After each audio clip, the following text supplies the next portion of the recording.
गदरपुर से एक ऐसी खबर सामने आई है जिसने पर्यावरण प्रेमियों और पक्षी विशेषज्ञों के चेहरों पर मुस्कान ला दी है। हरिपुरा जलाशय में दुर्लभ प्रजाति का बया पक्षी, जिसे स्थानीय भाषा में फीस वीवर भी कहा जाता है, इन दिनों अपना बसेरा बनाए हुए है। खास बात यह है कि इन नन्हे मेहमानों की सुरक्षा और निगरानी का जिम्मा क्षेत्र के 2 छोटे बच्चों ने उठा रखा है। गूलर भोज स्थित जीके कॉन्वेंट स्कूल में विश्व पर्यावरण दिवस के अवसर पर आयोजित विचार गोष्ठी में बया पक्षी के संरक्षण को लेकर गंभीर चर्चा हुई है। कार्यक्रम में पहुंचे तराई केंद्रीय वन प्रभाग के डीएफओ उमेश चंद्र तिवारी ने बताया कि बया पक्षी की ये प्रजाति अब बहुत कम देखने को मिलती है और हरिपुरा जलाशय में इनकी मौजूदगी पर्यावरण के लिए बेहद शुभ संकेत है। डीएफओ ने बताया कि क्षेत्र के 2 बाल पक्षी प्रेमी अंकित बिष्ट और राघव नयाल लगातार बर्ड वॉचिंग कर इन दुर्लभ पक्षियों की गतिविधियों पर नजर रख रहे हैं। बच्चों की लगन और पर्यावरण के प्रति समर्पण को देखते हुए डीएफओ ने उन्हें प्रमाण पत्र देकर सम्मानित किया। हरिपुरा जलाशय में बया पक्षी की चहचहाहट ने पक्षी प्रेमियों के बीच नया उत्साह भर दिया है। अब वन विभाग भी इनके संरक्षण के लिए हर संभव प्रयास करने की बात कह रहा है। एक और जहां आधुनिकता और बढ़ते शहरीकरण के बीच पक्षियों का अस्तित्व संकट में है, वहीं गदरपुर के ये नन्हे पर्यावरण प्रहरी बया पक्षियों के लिए उम्मीद की नई उड़ान बनकर सामने आए हैं। तो हरिपुरा जलाशय में दिखा दुर्लभ बया पक्षी, बच्चों ने संभाली संरक्षण की कमान।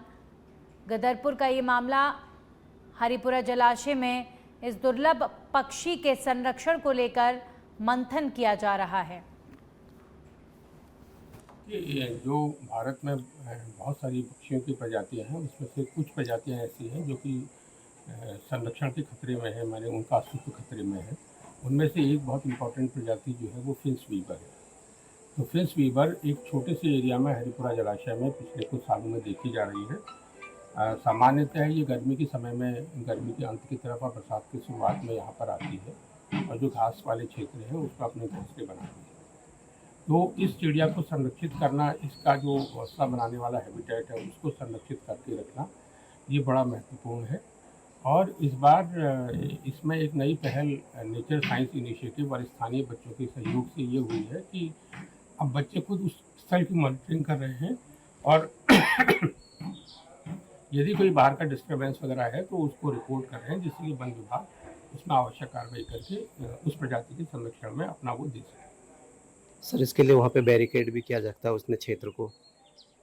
आवश्यकता होगी तो अभी वो पानी के बीच का क्षेत्र है और अगर यदि आवश्यकता पड़ेगी तो हम लोग वहाँ डिप्लॉय कर रहे हैं, लोग गश्त के लिए वहाँ भेजे जा रहे हैं। अगर जरूरत पड़ेगी बैरिकेडिंग की तो वो भी उसमें की जाएगी। ये क्षेत्र जो है बहुत बहुत खास जगह है।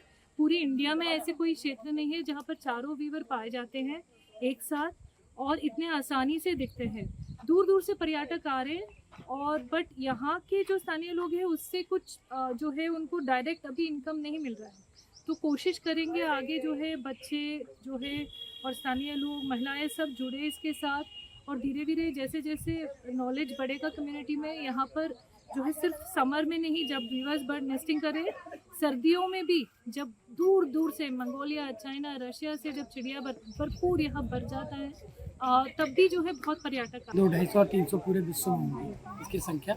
और ये सौभाग्य की बात है कि जो है हरिपुरा गौर और गूलर भोज डैम जो है इसका जो है प्रतिनिधित्व करता है, इनकी मेहमानबाजी करता है इन पक्षियों की। और ये पक्षी जो है समझ में यहाँ पर आते हैं और यहाँ पर अपने जो है घोंसले बनाते हैं और अपने जीवन की आगे की प्रक्रिया को बढ़ाते हैं।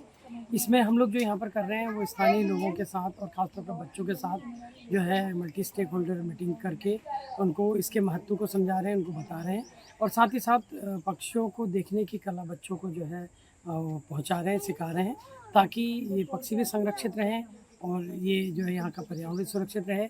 और यही जो है विश्व पर्यावरण दिवस पर जो है एक महत्वपूर्ण हम सब लोगों का। उत्तराखंड गोल्ड कप के फाइनल मुकाबले में विशिष्ट अतिथि के तौर पर पहुंचे बीसीसीआई के वाइस चेयरमैन राजीव शुक्ला ने कहा कि अगर उत्तराखंड सरकार ने अंतर्राष्ट्रीय स्टेडियम को क्रिकेट एसोसिएशन ऑफ उत्तराखंड को दें तो उत्तराखंड में भी अंतर्राष्ट्रीय स्तर के मुकाबले हो सकते हैं। उत्तराखंड में अंतर्राष्ट्रीय क्रिकेट की संभावनाओं पर बोलते हुए बीसीसीआई के वाइस चेयरमैन राजीव शुक्ला ने कहा कि उत्तराखंड में पहले भी अंतर्राष्ट्रीय मुकाबले हुए हैं, लेकिन अगर उत्तराखंड सरकार अंतर्राष्ट्रीय stadium cricket association of Uttarakhand को देती है तो उत्तराखंड में आईपीएल और अंतर्राष्ट्रीय स्तर के मुकाबले भी हो सकते हैं। उन्होंने कहा, बीसीसीआई के नियमों के अनुसार प्रदेश सरकार को स्टेडियम 30 वर्षों के लिए एसोसिएशन को लीज पर देना होगा। उन्होंने कहा कि उत्तराखंड में प्रतिभाओं की कमी नहीं, लेकिन सरकार अगर मैदान दें तो उत्तराखंड के खिलाड़ियों को अंतर्राष्ट्रीय स्तर पर चमकने का मौका मिलेगा।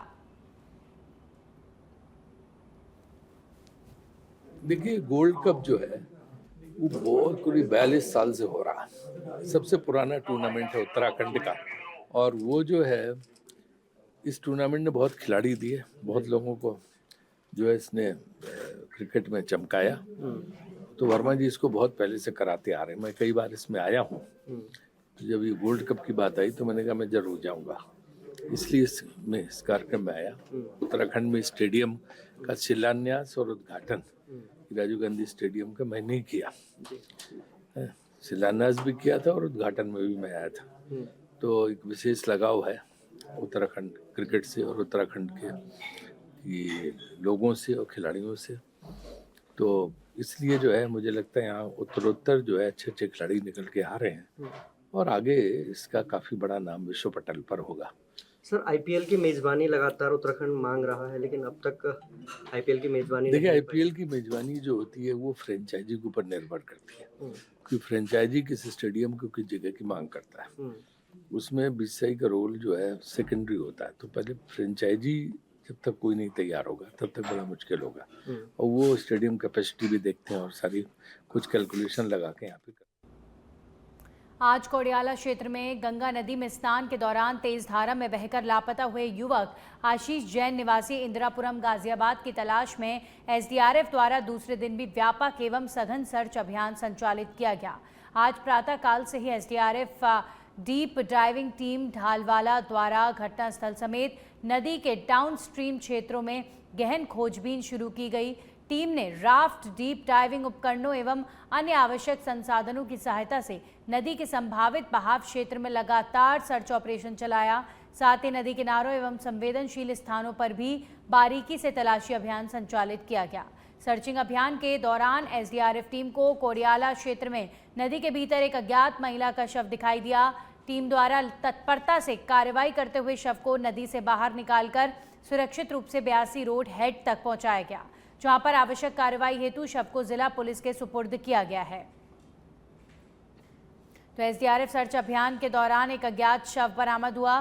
गंगा नदी में लापता युवक की तलाश जरूर जारी है, लेकिन इसी दौरान महिला का शव बरामद हुआ है और अभी भी जो गाजियाबाद का लापता युवक है उसकी तलाश एसडीआरएफ की टीम कर रही है, और वहीं जो अज्ञात महिला का शव बरामद हुआ है उसे फिलहाल आगे की प्रक्रिया के लिए अस्पताल पहुंचा दिया गया है।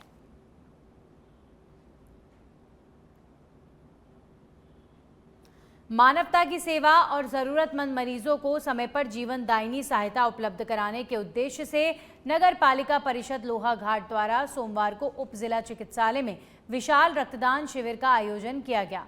शिविर में युवाओं, महिलाओं, सामाजिक कार्यकर्ताओं और विभिन्न संगठनों के प्रतिनिधियों ने उत्साहपूर्वक भाग लेकर रक्तदान किया। रक्तदान शिविर में लोगों का उत्साह देखते ही बन रहा था। बड़ी संख्या में लोगों ने आगे आकर रक्तदान कर समाज के प्रति अपनी जिम्मेदारी निभाई। इस दौरान अस्पताल परिसर में सेवा, सहयोग और मानवता का अनूठा संगम देखने को मिला। नगर पालिका अध्यक्ष गोविंद वर्मा ने कहा कि रक्तदान सबसे बड़ा महादान है। 1 यूनिट रक्त किसी भी गंभीर मरीज को नया जीवन दे सकता है। उन्होंने कहा कि पहले आपात स्थिति में रक्त की आवश्यकता पड़ने पर मरीजों और उनके परिजनों को जिला चिकित्सालय चंपावत के चक्कर लगाने पड़ते थे, जिससे समय और धन दोनों की हानि होती थी। उन्होंने बताया कि अब उप जिला चिकित्सालय लोहाघाट में ब्लड स्टोरेज की सुविधा उपलब्ध होने से क्षेत्रवासियों को बड़ी राहत मिलेगी। शिविर में एकत्रित रक्त भविष्य में जरूरतमंद लोगों को मिल पाएगा। कमी है, चुनाव हुआ है उसमें बिल्कुल ब्लड नहीं है। इसको देखते हुए हम सभी के मन में विचार आया कि क्यों ना हमें किसी का ये किया जाए जिससे कि गरीब और असहाय लोग जो ब्लड के लिए बाहर की दौड़ लगानी पड़ती है और यहाँ उप जिला चिकित्सालय लोहाघाट में वो मिल जाए। इसको देखते हुए बृहद रूप से हमने युवाओं को साथ करके एक का आयोजन किया गया और जिसमें आपने देखा होगा ये भारी तादाद में हमारी युवा शक्ति और मातृशक्ति ब्लड डोनेशन करने पहुँच रही हैं। और मैं सभी युवा साथियों और मातृशक्ति को धन्यवाद करना चाहूँगा। एक आह्वान पर आप लोग इतनी भारी मात्रा में यहाँ करके अपना रक्तदान कर रहे हैं और कहा भी गया है रक्तदान महादान, और ये किसी न किसी असहाय और गरीब के काम पक्का है। उपजिला चिकित्सालय में कंपास से मंगाया जाता था यहाँ ब्लड डिस्ट्रिक्ट हॉस्पिटल से, और इसको देखते हुए हम लोगों ने यहाँ ब्लड पुलिस का भी संसाधन हो गए हैं, मशीनरी लग गई हैं। इसको देखते हुए आप ब्लड डोनेशन का कैंप। कभी मामूली सी गंभीर मामलों में भी मरीजों को हायर सेंटर रेफर किए जाने के लिए चर्चित रहने वाला उपजिला चिकित्सालय लोहाघाट अब स्वास्थ्य सेवाओं के क्षेत्र में नई पहचान बना रहा है। अस्पताल में विशेषज्ञ चिकित्सकों की तैनाती, आधुनिक सुविधाओं की उपलब्धता और प्रशासनिक स्तर पर लगातार निगरानी का परिणाम है कि अब अधिकांश मरीजों का उपचार स्थानीय स्तर पर ही किया जा रहा है और रेफरल की स्थिति लगभग समाप्त हो चुकी है। मुख्य चिकित्सा अधिकारी डॉक्टर देवेश चौहान द्वारा कार्यभार ग्रहण करने के बाद जिला चिकित्सालय चंपावत और उप जिला चिकित्सालय लोहाघाट की व्यवस्थाओं को पटरी पर लाने के लिए लगातार प्रयास किए गए। मुख्यमंत्री पुष्कर सिंह धामी के सहयोग से दोनों अस्पतालों में आवश्यक चिकित्सा सुविधाएं और विशेषज्ञ चिकित्सक उपलब्ध कराए गए, जिससे मरीजों को बेहतर स्वास्थ्य सेवाएं अपने जिले में ही मिल रही हैं।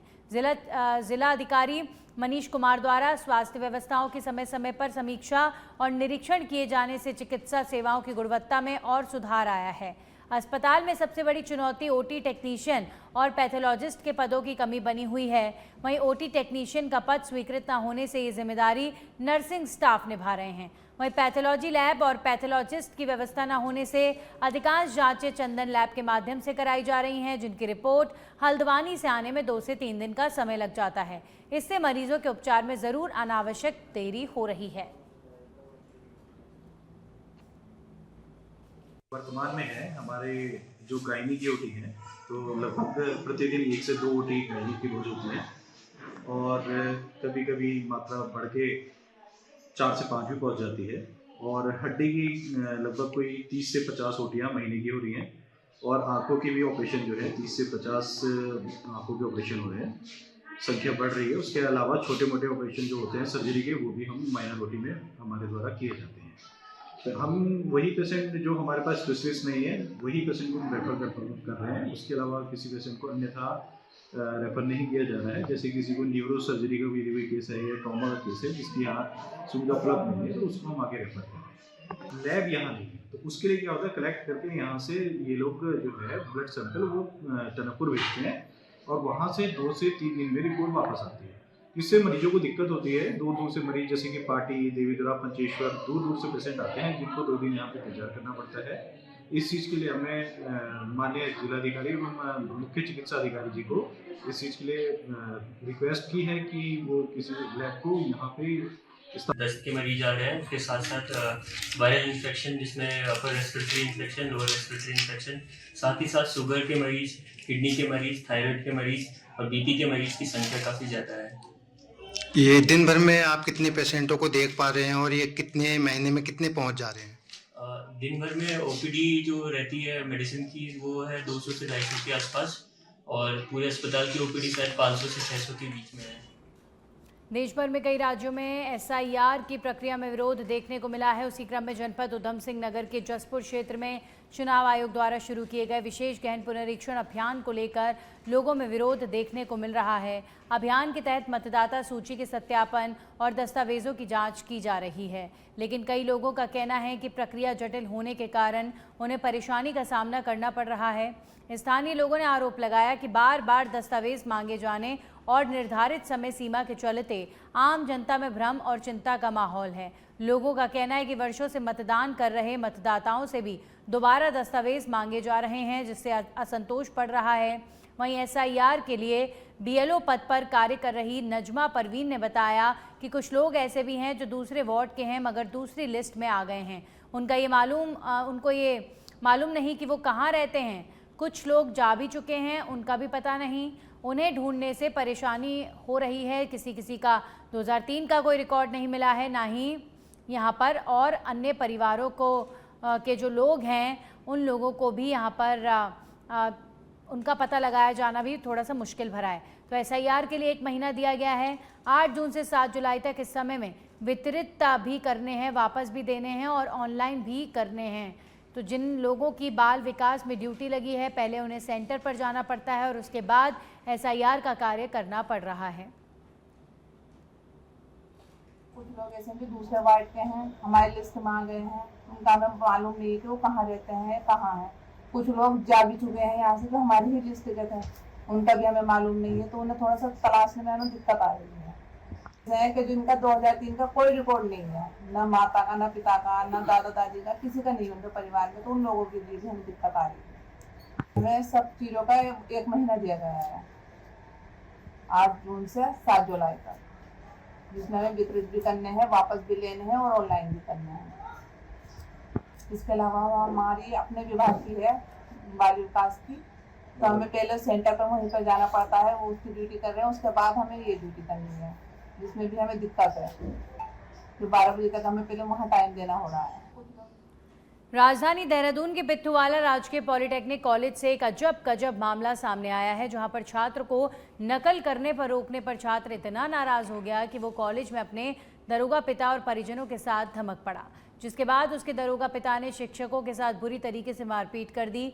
शिक्षकों का आरोप है कि सिविल इंजीनियरिंग फाइनल ईयर के एक छात्र को परीक्षा के दौरान नकल करने पर टोकने पर छात्र परीक्षा छोड़कर चला गया और 5 जून को अपने पिता दरोगा महेश कंडवाल, मामा और कुछ महिलाओं के साथ वापस लौटा।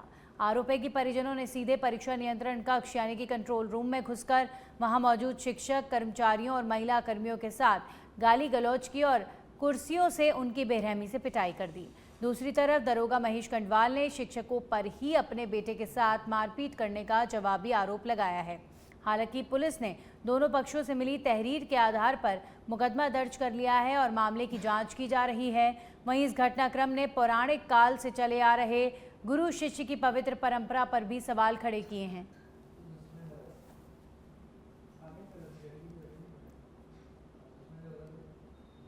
नवसृजित नगर पंचायत पार्टी के पहले चुनाव में मुकाबला पूरी तरह दिलचस्प और हाई प्रोफाइल होता जा रहा है। एक और भाजपा समर्थित प्रत्याशी नवीन राम के प्रचार में बीजेपी के वरिष्ठ नेताओं और दर्जा राज्य मंत्री समेत कई दिग्गज अपनी ताकत झोंक रहे हैं। वहीं दूसरी ओर शनिवार को चुनावी मैदान में एक ऐसी एंट्री हुई जिसने पूरे क्षेत्र की राजनीतिक चर्चाओं का केंद्र बदल दिया। इंडियन आइडल विजेता और उत्तराखंड के लोकप्रिय गायक पवनदीप राजन ने अपने जीजा एवं निर्दलीय प्रत्याशी नारायण लाल के समर्थन में पार्टी पहुंचकर विशाल शक्ति प्रदर्शन रैली में भाग लिया। उनके पहुंचते ही चुनावी माहौल में नया जोश देखने को मिला और समर्थकों का उत्साह चरम पर पहुंच गया। पार्टी की सड़कों पर निकली इस रैली में युवाओं, महिलाओं और बुजुर्गों की बड़ी भागीदारी देखने को मिली। नारायण नारायण और अन्य चुनावी नारों से पूरा क्षेत्र गूंज उठा। रैली में उमड़ी भीड़ ने ये संदेश देने की कोशिश की कि निर्दलीय प्रत्याशी नारायण लाल भी मुकाबले में मजबूत स्थिति में हैं। पवनदीप राजन ने लोगों से अपने जीजा नारायण लाल के पक्ष में मतदान करने की अपील की। उनके साथ सेल्फी लेने और उन्हें देखने के लिए भी लोगों की भारी भीड़ उमड़ी रही।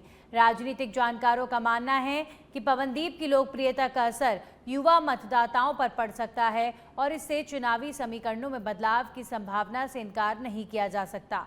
नगर पंचायत अध्यक्ष पद के लिए भाजपा समर्थित नवीन राम, निर्दलीय नारायण लाल और पार्वती देवी के बीच त्रिकोणीय मुकाबला माना जा रहा है।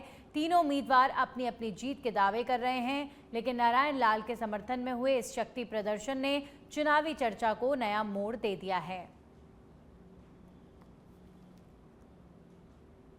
मुख्यमंत्री पुष्कर सिंह धामी के निर्देशों के क्रम में जिलाधिकारी मनीष कुमार ने शनिवार को जनपद के विभिन्न संवेदनशील क्षेत्रों का व्यापक स्थलीय निरीक्षण कर मानसून पूर्व तैयारियां, बाढ़ सुरक्षा कार्यों और विकास परियोजनाओं की जमीनी हकीकत पर की। निरीक्षण के दौरान उन्होंने संबंधित विभागों और कार्यदायी संस्थाओं को स्पष्ट चेतावनी देते हुए कहा कि जनहित से जुड़े सभी कार्य निर्धारित समय सीमा के भीतर उच्च गुणवत्ता के साथ पूरे किए जाएं। किसी भी प्रकार की लापरवाही या अनावश्यक विलंब बर्दाश्त नहीं किया जाएगा। जिलाधिकारी ने टनकपुर शारदा बैराज, शारदा घाट, किरोड़ा नाला, बूम और बाटना घाट क्षेत्रों का दौरा कर बाढ़ सुरक्षा एवं आपदा प्रबंधन कार्यों की समीक्षा की। उन्होंने बूम और बाटना घाट में चल रहे चैनलाइजेशन एवं सुरक्षा कार्यों का निरीक्षण करते हुए निर्देश दिए कि मानसून से पहले स्थायी और प्रभावी बाढ़ सुरक्षा व्यवस्था सुनिश्चित की जाए। शारदा नदी तट पर चल रहे कार्यों की समीक्षा के दौरान डीएम ने सिंचाई विभाग को निर्माण कार्यों में तेजी लाने के निर्देश दिए। उन्होंने कहा कि बरसात शुरू होने से पहले सभी आवश्यक सुरक्षा उपाय पूरी तरह धरातल पर दिखाई देने चाहिए। निरीक्षण के दौरान जिलाधिकारी ने शारदा घाट परियोजना की प्रगति का भी जायजा लिया और संबंधित विभागों को समयबद्ध तरीके से कार्य पूरा करने के निर्देश दिए हैं। हमारा मानसून जो सीजन है वो स्टार्ट होने वाला है। उससे पहले राज्य सरकार और माननीय मुख्यमंत्री जी के लगातार निर्देश प्राप्त हुए हैं कि ऐसे जितने भी संवेदनशील क्षेत्र हैं उनका भ्रमण कर लिया जाए और जो भी एहतियाती कदम है उसको समय से उठा करके जो आम जनमानस है उसको किसी प्रकार की कोई कठिनाई न हो उसको सुनिश्चित किया जाना है। साथ ही आपको विदित है कि शारदा कॉरिडोर जो है वो राज्य सरकार का एक प्रमुख कार्यक्रम है जिससे इस पूरे टनकपुर और चंपावत क्षेत्र में पर्यटन को एक विस्तृत रूप से उसका आकार दिया जाना है। इसके क्रम में जो खिरोड़ा नाला पे कार्य चल रहा था उसका भी भ्रमण किया गया। साथ ही एक जगह जो है ड्रेनेज का प्लान है उसको भी देखा गया है जो कि मनिहार बोर्ड गाँव का था। इसके उपरांत जो खिरोड़ा नाला और बाटनागाड़ पर जो काम चल रहे हैं आपदा से स्वीकृत कार्य हैं उनकी समय पूर्ति के लिए उनका निरीक्षण किया गया। एक चूका में जो हेलीपैड का निर्माण कार्य है उसका भी भ्रमण किया गया। मेला क्षेत्र और मेला परिसर का। देहरादून जिले के चक्राता के नागथा तखत बहलाड़ में जौनसार बावर सांस्कृतिक पुनरुत्थान समिति द्वारा 33वें लोक संस्कृति महोत्सव एवं क्रीड़ा समारोह 2026 का आयोजन किया गया। इस अवसर पर चक्राता विधायक प्रीतम सिंह मुख्य अतिथि के रूप में शामिल हुए। कार्यक्रम में उन्होंने विभिन्न प्रतियोगिताओं में भाग ले रहे खिलाड़ियों से मुलाकात कर उनका उत्साहवर्धन किया और खेल भावना के साथ बेहतर प्रदर्शन के लिए प्रेरित किया। विधायक ने कहा कि जौनसार बावर की समृद्ध लोक संस्कृति, परंपराएं और खेल प्रतिभाएं क्षेत्र की अमूल्य धरोहर हैं जिन्हें संरक्षित और प्रोत्साहित करना आवश्यक है। उन्होंने आयोजन समिति की सराहना करते हुए कहा कि ऐसे आयोजन युवाओं को अपनी संस्कृति और खेल गतिविधियों से जोड़ने का कार्य करते हैं। कार्यक्रम में बड़ी संख्या में ग्रामीण खिलाड़ी, जनप्रतिनिधि और क्षेत्रवासी मौजूद रहे जिन्होंने लोक संस्कृति महोत्सव का उत्साहपूर्वक आनंद लिया और क्षेत्रीय परंपराओं को जीवंत बनाए रखने का संदेश दिया। वहीं देहरादून से खबर, जहां पर चारधाम यात्रा 2026 में श्रद्धालुओं का उत्साह लगातार नए रिकॉर्ड बना रहा है। यात्रा शुरू होने के बाद से अब तक करीब 30 लाख श्रद्धालु केदारनाथ, बद्रीनाथ, गंगोत्री और यमुनोत्री धाम के दर्शन कर चुके हैं। 19 अप्रैल से शुरू हुई यात्रा के शुरुआती 44 दिनों में 29.85 लाख से अधिक श्रद्धालुओं ने चार धाम पहुंचकर पूजा अर्चना की है। पिछले वर्ष इसी अवधि में ये संख्या करीब 26.34 लाख की थी, यानी इस बार 3 लाख से अधिक श्रद्धालुओं की बढ़ोतरी दर्ज की गई है। मौसम की चुनौतियां और दुर्गम पहाड़ी रास्तों के बावजूद श्रद्धालुओं का उत्साह कम नहीं हुआ। प्रतिदिन 70 से 80 हज़ार यात्री चार धामों में दर्शन कर रहे हैं। बढ़ती भीड़ को देखते हुए प्रशासन, पुलिस, यात्रा प्रबंधन और स्वास्थ्य विभाग पूरी तरह अलर्ट मोड पर है और श्रद्धालुओं की सुविधा और सुरक्षा के लिए व्यवस्थाओं को लगातार मजबूत किया जा रहा है। जैसे कि चारधाम यात्रा चल रही है हमारी, और लगभग जो है हमारी जो स्क्रीनिंग है वो 5.5 लाख के आसपास हो चुकी है और यात्री भी इस बार काफ़ी आ रहे हैं। जो लास्ट ईयर से लगभग मेरे ख्याल में 3.5 लाख के आसपास, उससे ज़्यादा इस बार यात्री आए हैं। काफ़ी भीड़ भी है और जो हमारे कोमॉर्बिड हैं वो कम से कम 15,500 के आसपास अभी आइडेंटिफाई हम लोगों ने वो कर रहे हैं, चिन्हित कर रहे हैं और साथ में जो है उनको हमने सलाह भी दी है, काउंसलिंग भी की है और हमारे सब जगह दवाइयाँ भी पर्याप्त मात्रा में हैं और हमारे मैन पावर सब जगह लगी हुई हैं। और हमारी कोशिश यही है कि जहाँ पर स्पेशली हाई एल्टीट्यूड वाले हैं जैसे केदारनाथ धाम है और